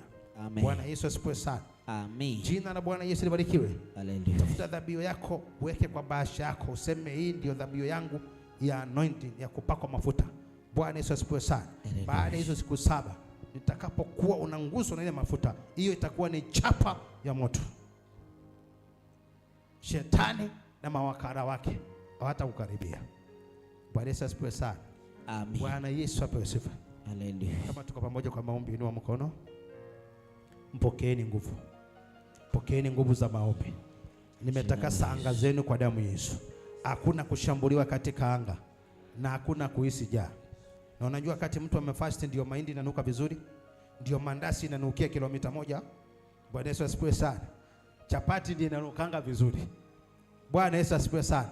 Na sasa hiyo majirani wanakuwa wachokozi, wanaanza kupika zile vyakula wako wanapikanga za kunukia. Bwana Yesu asifiwe sana. Amen. Unastukia ground from mpaka juu, harufu ya chapati imetawanyika kila mahali, na uko maombi unaanza kuuliza itafika lini jioni. Usiombe hiyo maombi ya kuuliza itafika lini jioni. Bwana Yesu asifiwe. Amen. Na Mungu wa mbinguni atawabariki. Hallelujah. Narudia, Sunday itakuwa anointing service. Tafuta special offering, dhabihu yako ya kuja kumtolea, uweke kwa bahasha, ukuja nao siku hiyo. Bwana Yesu asifiwe sana. Bwana Yesu apewe sifa. Amen. Na mtaona vile Mungu atajitukuza na ataonekana. Simameni.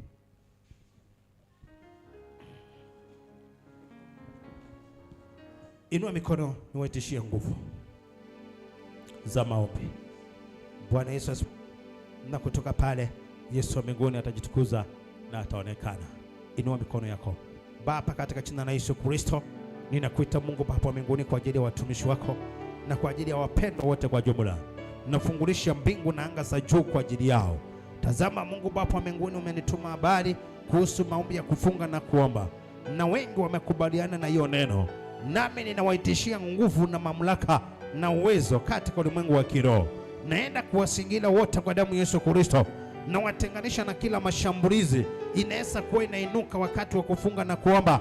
Kila roho za magonjwa ya ghafla shetani usukumia watu, maroho ya kuumwa na tumbo, maumivu kwa miili yao, na watenganisha na hizo roho katika jina la Yesu Kristo. Ninawaitishia nguvu na mamlaka katika ulimwengu wa kiroho. Watakapoingia kwa maombi, Bwana, ninakusihi Mesia mwana wa Mungu, ukawatangulie na ukaonekane kwa ajili ya maisha yao. Wacha ukuwabariki na ukatende makubwa. Umesema ya kwamba tutakuita na utaitika. Ukasema ya kwamba ndipo nuru yetu itapambazuka kama asubuhi. Ukasema haki yetu itatutangulia. Ukasema ya kwamba utukufu wako Bwana utatufuata nyuma, ili utulinde katika njia zote. Ninakuomba Bwana, hayo yote umeyatamka yakatimie, na hata mengine ambao haujanena yakatimie kwa ajili ya wapendwa. Watie nguvu za maombi, watie nguvu Bwana majeshi, na waendapo kukamilisha hizo siku 7, mbingu na anga Baba mbinguni za maisha yao zikafunguliwe kwa utukufu wa jina lako.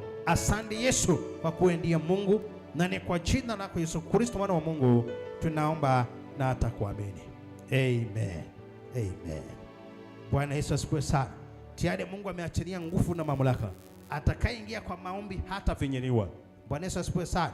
Hata finyiliwa kwa njia moja ama nyingine. Mtaota ndoto za mbinguni.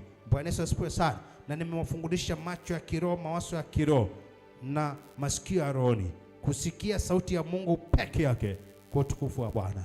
Na tayari Bwana ametenda. Bwana Yesu asifiwe sana. Uko hapo, kuna mahali panauma, simama hapa mbele nikuombee uponyaji, na Bwana atakuponya kwa utukufu wa jina lake.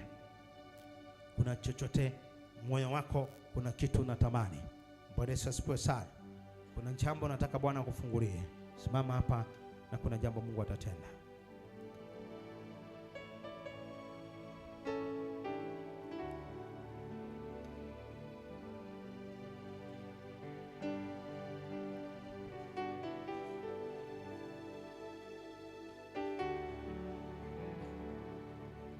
Inueni mikono yenu tu mbele za Bwana.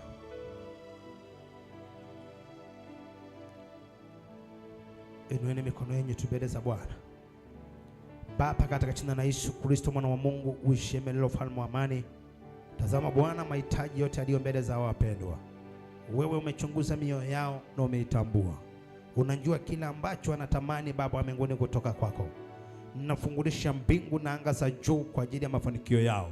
Wacha Bwana ukakutane na mahitaji ya maisha yao. Kama ni kazi ya mikono yao Bwana, ikafanikiwe. Wale wasio na kazi wakapate kazi. Wale ambao wanahitaji Bwana mambo fulani yamekwama, ukafungue milango kwa ajili ya kutimiza malengo yao. Wabariki waingiapo na watokapo Bwana. Nimetamka uhuru wa maisha yao. Chochote ambacho kimekwama nimekiamrisha kwa jina kuu la Yesu Kristo, hiyo milango ikaweze kufunguliwa kwa utukufu na kwa jina lako. Natabiria moto kwa anga zao. Naomba nguvu zako zikashuke juu yao. Chochote kinaweza kuwa kimefunga na kuzuia baraka zao, kikaondoke sasa kwa jina la Yesu. Naachilia moto. Moto ndio hiyo. Kila utawala wa giza, mapepo na majini, vifungo zote, kamba zote, minyororo, sichomeke na kuondoka kwa jina kuu la Yesu Kristo. Naenda kutamka takazo na ukombozi kwa ajili ya wapendwa, na wote wakapokea haki zao kwa jina la Baba na la Mwana na Roho Mtakatifu. Amen. Amen. Tayari Yesu ametenda. Bwana Yesu asifiwe sana. Bwana Yesu apewe sifa. Tayari Mungu ametenda na Bwana atajitukuza. Ukiwa na fungu lako la 10, sadaka yako, andaa sadaka yako, tutolea Bwana sadaka. Ndio tusitumie masaa Sunday school sana. Andaa dhabihu yako mbele za Bwana.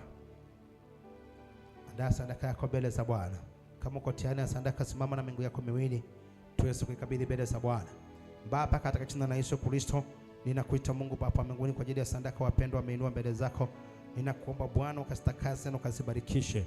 Najua kwamba sadaka wewe inanena mfalme wa ajabu. Nimetamka Bwana ikanene mazuri kwa ajili ya watu wako.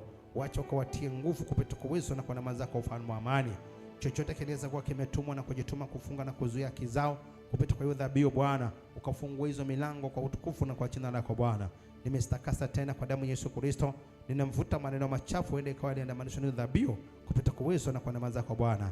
Asante Yesu kwa mbele zako ndiye Mungu. Kwa jina la Yesu naomba na kuamini. Amen. Sadaka ni hapa mbele. Dhabihu ni hapa mbele na Bwana atajitukuza. Wale wanatuma kwa simu, nambari ndio ile 9750511 na Bwana anatukuzwa na unaonekana. Kuna umuhimu wa kumtolea Bwana fungu la 10. Kuna umuhimu wa kutoa fungu la 10, uwe inalinda kazi ya mikono ya mtu. Fungu la 10 uwe inalinda kazi ya mikono ya mtu, na shetani hawezi nguza mahali ambapo panatolewa fungu la 10. Kazi ambao inatolewa fungu la 10 adui hawezi akainguza, na akijaribu, Biblia inasema Bwana atamkemea yeye halaye ama anayeharibu msabibu. Kuharibu msabibu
fungu la 10.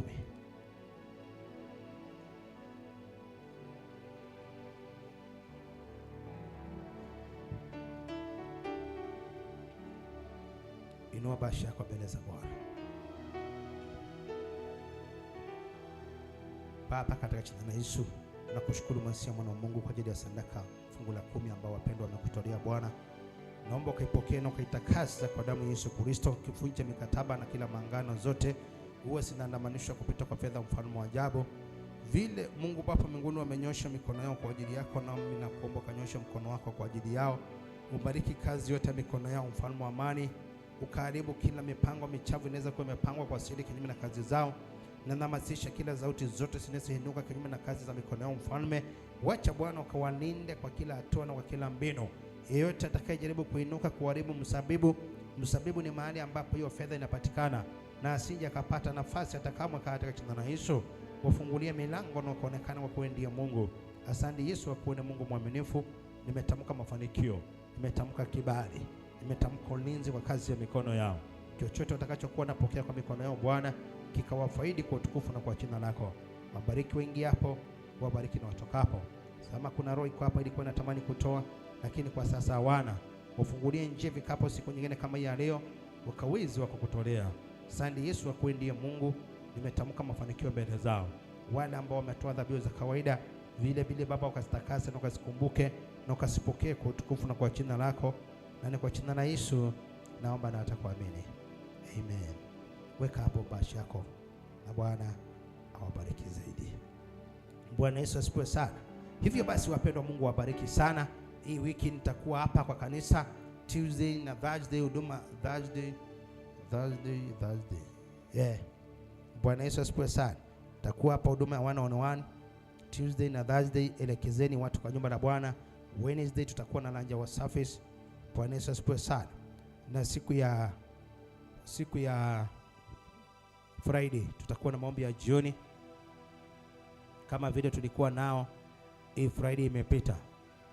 Bwana Yesu asifiwe sana. Bwana Yesu apewe sifa.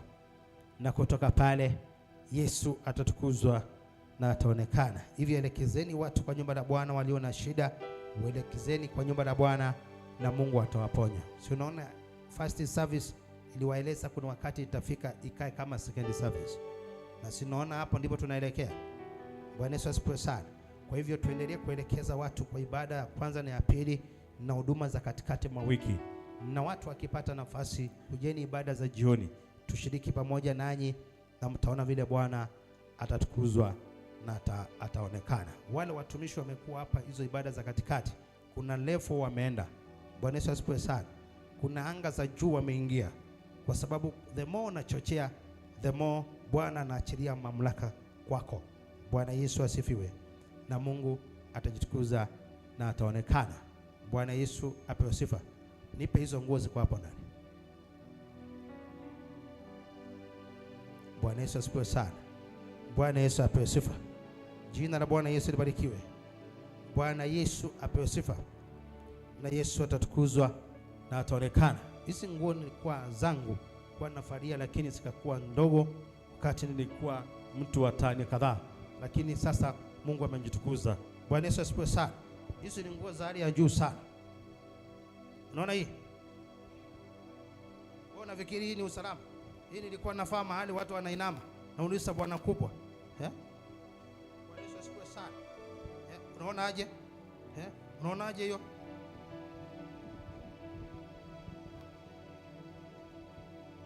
Unaona hiyo maua vile iko?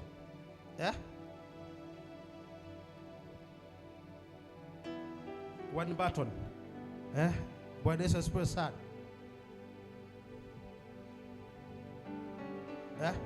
Bwana Yesu asifiwe sana.